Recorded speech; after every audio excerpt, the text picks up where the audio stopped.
तर ओबीसीना बर्बाद करणारा जी.आर. रद्द झालाच पाहिजे अशी मागणी विजय वडेट्टीवार यांनी केली। जी.आर. रद्द केला नाही तर मुंबई पुणे ठाणे जाम करणार असा इशारा वडेट्टीवार यांनी दिलाय। नागपुरातील ओबीसी मोर्चातून विजय वडेट्टीवारांनी हा इशारा दिला।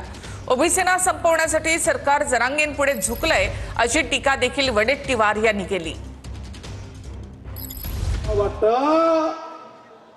महायुती सरकारला आता होश आहे आणि हेही सांगतो, जर हा जी.आर. रद्द झाला नाही तर आम्ही सर्व लोक ज्यांनी मुंबई जाम केली, आम्ही मुंबईसह पुरा पुणे पुरा ठाणे ओबीसी जाम केल्याशिवाय राहणार नाही आणि तोपर्यंत हटणार नाही, हा सुद्धा विश्वास या ठिकाणी देतो आहे।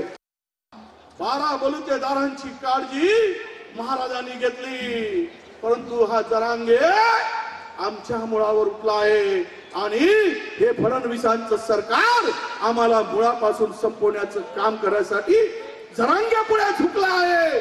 म्हणून शुद्धीवर आणण्यासाठी आजचा हा मोर्चा आहे की सुधर जाओ, होश में आओ, नाहीतर तुम्हाला तुमची जागा दाखवल्याशिवाय राहणार नाही, हे या ठिकाणी आहे। राज्य सरकार आणि माननीय मुख्यमंत्री महोदयांनी आवाहन केलं की आपल्याला काही कन्फ्युजन असतील, आपल्याला काही त्याबद्दल काही बोलायचं असेल, मागच्या बैठकीत त्यांनी ज्या वडेट्टीवारजी आणि शिष्टमंडळाने मागण्या केल्या, राज्यातलं सर्वच पक्षाचं शिष्टमंडळ आलं होतं। त्या सर्व शिष्टमंडळाला माननीय मुख्यमंत्री देवेंद्र फडणवीसजींनी आश्वासित केलं आहे की ओबीसीवर कुठला अन्याय होणार नाही, ओबीसीच्या कुठल्याही त्या ठिकाणी आरक्षणाला धक्का लागणार नाही। त्यामुळं आजच्याही मोर्चामध्ये आम्ही त्यांना सांगणार आहे की ओबीसीच्या कुठल्याही आरक्षणाला धक्का लागणार नाही आणि ओबीसीचं कुठलंही त्या ठिकाणी आरक्षण जाणार नाही, याची काळजी राज्य सरकार घेत आहे।